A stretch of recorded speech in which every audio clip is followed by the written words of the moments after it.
The Finance Minister of India, Nirmala Sitharaman, has highlighted that more than $450 billion have been transferred through direct benefit transfers to the people in the last 8 years. The Finance Minister shared these key insights on India's achievements with the direct benefit transfers while speaking at the Wharton Business School at the University of Pennsylvania in Philadelphia in America. She emphasized the tremendous success India has achieved in delivering welfare benefits directly to the people through digital systems. Now, these transfers are part of various welfare schemes aimed at ensuring that the government aid reaches the people it is intended for without any middlemen or leakages. According to the Finance Minister, there are around $40 billion that have been saved from being lost to pilferage during the period. She credited the elimination of ghost accounts and fraudulent transactions for these savings. Listen in to what she said. Nearly 450 billion rupees dollars have been transferred, dollar equivalent, have been transferred through the digital direct benefit transfer mode. And this in the last 8 years, cumulatively. So what? Big deal for me, because $40 billion have been saved from pilferage in these 8 years. Fraudulent transactions and ghost account holders have all been eliminated from the system. And small ticket loans are now getting done because the digital footprint is available.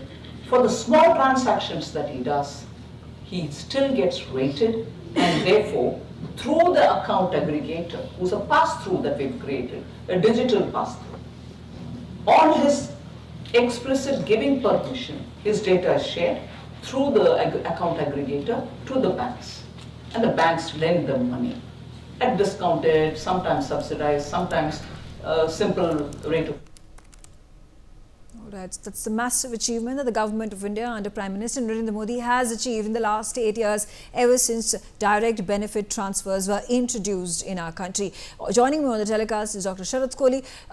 You know, the massive impact, the number one problem that the government welfare schemes had, that there was middlemen, there was pilferage, there were leakages that allowed for the amounts that had been consolidated and allocated to the people to get the benefits of did not reach them because they were, large chunk of it, because of corruption, because of bureaucracy, had to be pulled out. And that problem has primarily been resolved. Now, how can we further improve on the distribution of welfare schemes, subsidies, benefits to the people, to the underdeveloped and the underprivileged in our country? Megha, and good afternoon to NewsX viewers. I think I primarily assign this success to two things.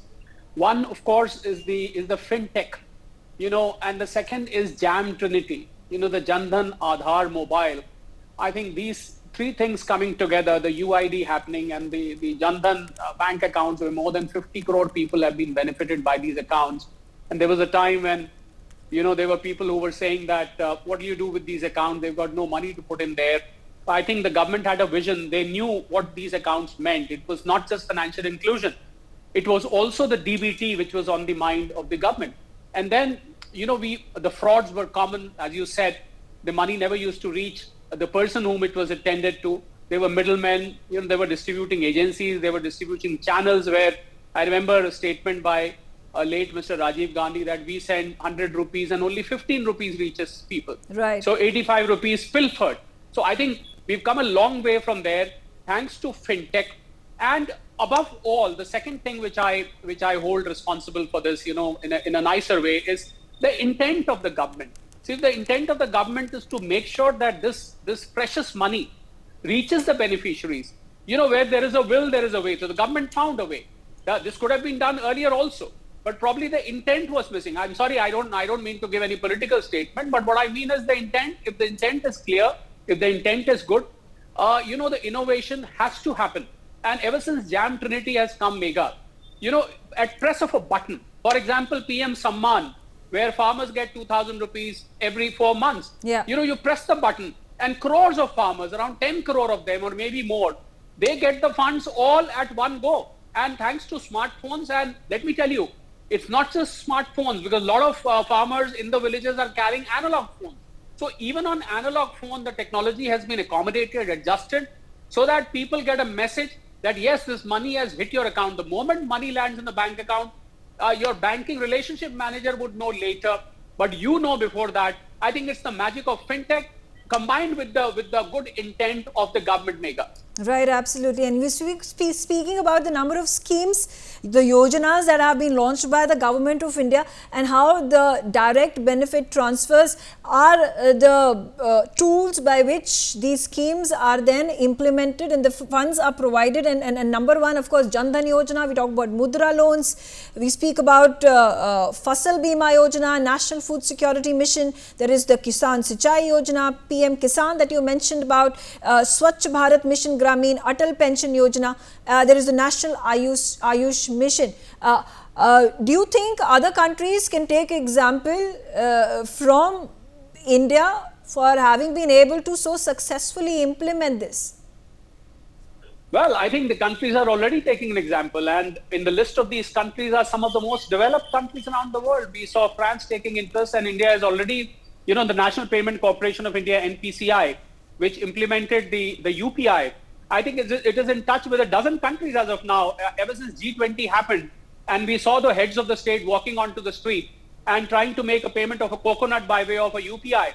I think they have seen this magic happening, that this country, which was supposed to be a land of snake charmers, that was the impression India had, that suddenly transformed into a high-tech or a high-tech country. I think 20 lakh crores mega is the UPI transactions happening every month. Yeah. The increase is more than 30 to 40% from year to year when you compare it to the previous year.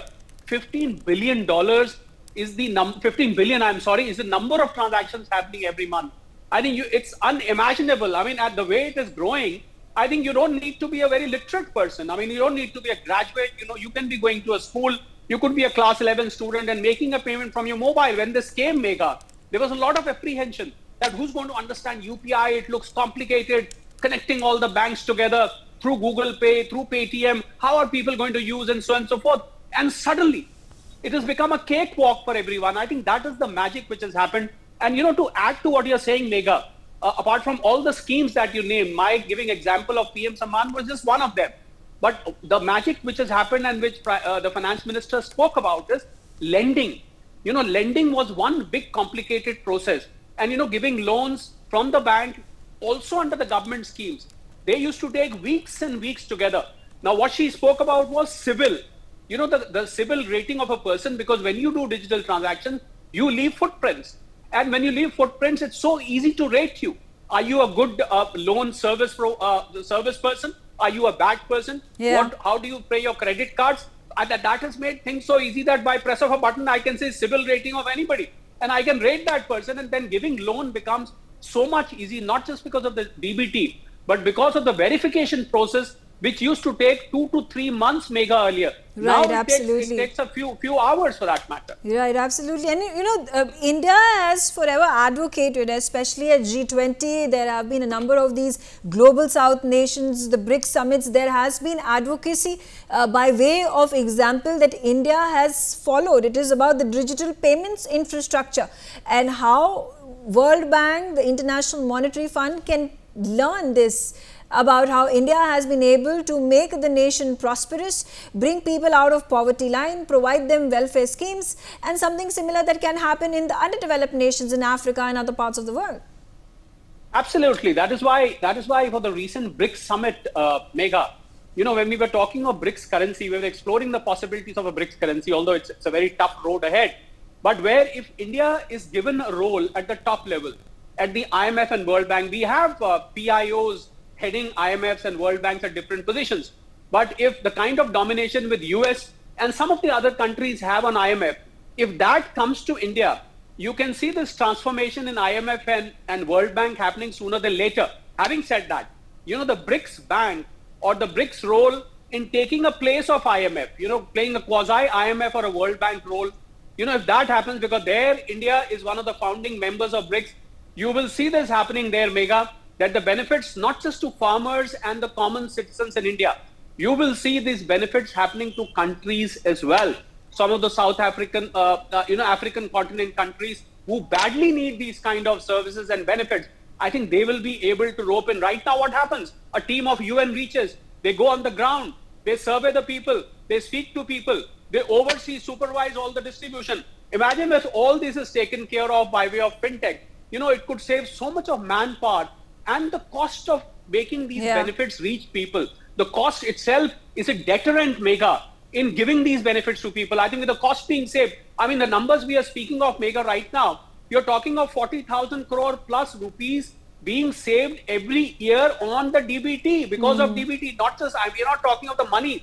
We are talking of the checking of the pilferage, and $500 billion, close to $500 billion in last 8 years. It may seem like a very easy figure to speak, but it's a huge amount when you distribute this to people and you save $40 billion, which adds up to more than 3 lakh crore rupees.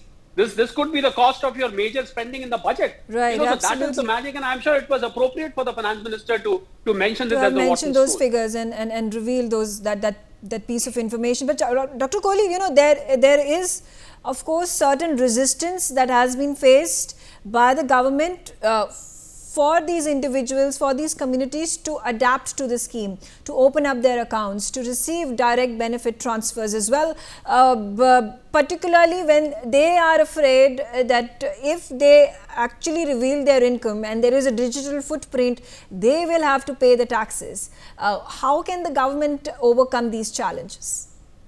No, there are two categories of people, Megha. One is, which you mentioned, that there are people, who are out of the tax net, and they get scared that bringing everything to the formal economy, they have to pay taxes. But that number, Megha, now is not that big, because we should not forget that the beneficiaries of these schemes do not come from that 10 lakh, 20 lakh income category. These are the people who are the lower strata of the society in terms of incomes we are talking about.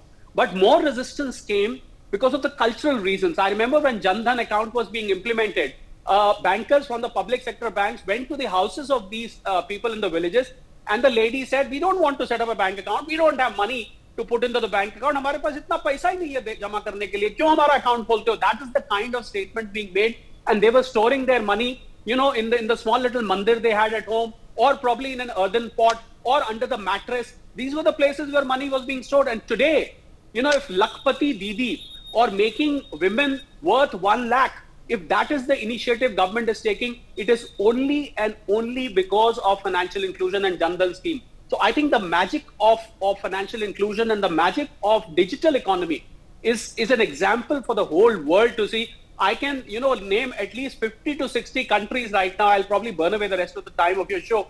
That these are the countries which badly need this kind of mechanism in their respective territories. All right. Thank you, Dr. Kohli, for joining me on the telecast and sharing your views on the subject. For more such videos, subscribe to the NewsX YouTube channel, hit the bell icon.